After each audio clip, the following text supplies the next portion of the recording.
মানুষ মারা হয়ে যাচ্ছে, তাকে নিয়ে ডাক্তারের কাছে এবং সন্ত্রাসীদের যারা আশ্রয়দাতা তাদেরকেই আইনের আওতায় আনতে হবে। চট্টগ্রামের লোহাগাড়া উপজেলার ফুটিবিলা ইউনিয়নের তাঁতিপাড়া এলাকায় 5 জানুয়ারি মাদ্রাসার বার্ষিক সভায় রাত 8:30টার দিকে কিশোর গ্যাংয়ের ছুরির আঘাতে ফুটিবিলা উচ্চ বিদ্যালয়ের মুমিন নামে এক শিক্ষার্থী নিহত হয়। যে ছেলেটা মারা গিয়েছে তার পরিবার, সেই সন্তানটা যদি আপনার হতো কোনোদিন আপনি বসে থাকতে পারতেন না। যদি আমার সন্তান হতো আমরা বসে থাকতে পারতাম না। এই কারণে উদাত্ত আহ্বান জানাচ্ছি, অবিলম্বে এই সন্ত্রাসীদেরকে গ্রেফতার করে আইনের আওতায় এনে অবিলম্বে তাকে আদালতে সুপর্দ করে ফাঁসির কাস্টে ঝুলিয়ে তার বিচার করতে হবে। পর্যন্ত আমরা ঝুলাতে পারবো না এই মানববন্ধন এবং এই আন্দোলন, ইনশাআল্লাহ আমরা চালিয়ে যাব। 7 ফেব্রুয়ারি জুমার নামাজ শেষে এলাকাবাসীর পক্ষ থেকে মানববন্ধন ও প্রতিবাদ সমাবেশ করা হয়। পরিবর্তনের পরবর্তী সময়ে আপনাদের বন্দুকের দ্বার কি কমে গেছে? আমরা আপনাদের থেকে জানতে চাই, আপনাদের আইনি তৎপরতা কমে গেছে কেন?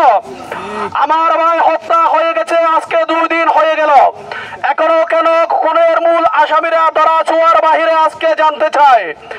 আমি এই মানববন্ধনের পক্ষ থেকে অনতি বিলম্বে মূল আসামিদেরকে গ্রেপ্তারের দাবি জানাচ্ছি।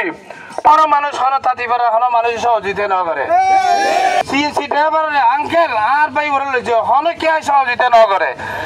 মানববন্ধনে নিহত মুমিনের এলাকাবাসী ও বিভিন্ন রাজনৈতিক দলের নেতৃবৃন্দ সহ উপস্থিত সকলেই মুমিনুল ইসলামের হত্যাকারীদের অনতিবিলম্বে গ্রেপ্তার করে আইনের আওতায় আনার জোর দাবি জানান। মানববন্ধনে উপস্থিত নেতৃবৃন্দরা বলেন, এই নেককারজনক ঘটনায় যারা জড়িত তাদের সকলকে বিচারের আওতায় আনতে হবে।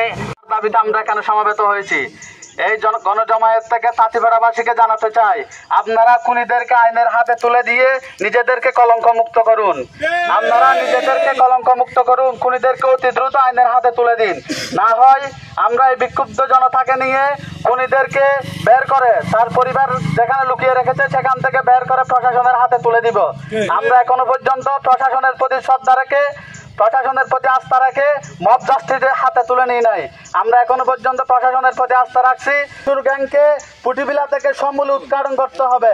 কিশোর গ্যাংকে ফুটিবিলায় আর জায়গা দেওয়া যাবে না। ফুটিবিলা এমসরহাট বাজার, তাঁতিপাড়া, নারারকুল, হাজি রাস্তা এবং সর্বোপরি পুরো ফুটিবিলা এলাকা থেকে কিশোর গ্যাংয়ের তালিকা করে আমরা এদের বিরুদ্ধে সামাজিকভাবে ব্যবস্থা নিব, প্রশাসনিকভাবে ব্যবস্থা নিব ইনশাআল্লাহ। তাই সবাইকে মুবিন হত্যার বিচারের দাবিতে যেভাবে এখন এসেছেন সবাই শেষ পর্যন্ত পাশে থাকবেন এই আশা ব্যক্ত করে আমার সংক্ষিপ্ত বক্তব্য এখানে শেষ করছি। ওসি সাহেবের সাথে কথা হয়েছে, আপনারা সহযোগিতা করেছেন, একজন আসামি গ্রেফতার করার জন্য আমরা সক্ষম হয়েছি। প্রযুক্তির মাধ্যমে আমরা ওইটা কালেকশন করতেছি, এরা কোথায় আছে অতি সত্ত্বর আমরা গ্রেফতারের আমাদেরকে আশ্বাস দিয়েছেন। এই মুমিন হত্যার বিচারের জন্য যা যা খরচের প্রয়োজন আমরা সামাজিকভাবে করাম ইনশাআল্লাহ। খুনি কেন বাহিরে, আমার ভাই খবরে। সবাইকে ধন্যবাদ। এখানে আমরা সমাপ্ত করছি। ধন্যবাদ।